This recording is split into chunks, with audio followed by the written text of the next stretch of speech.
来继续来看这个经济部能源局推动微电脑的加速表，这种的加速表加真安全哦。若是拄到加速漏开，或者是低档，就会当主动甲加速来切掉。问题是按一个竟然要将近1万块，民众话讲伤贵咯。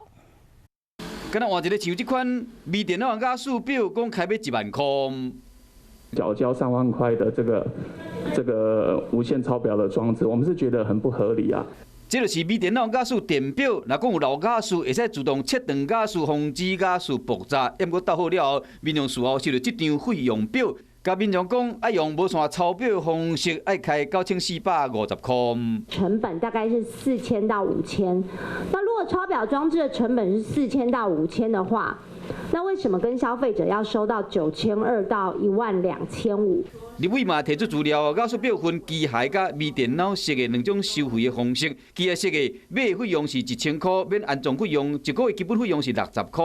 微电脑采买费用业者无要公布，无线抄表开价上悬120块。 会请瓦斯公司落实这样子的做法，去跟用户妥为说明，避免相关的争议。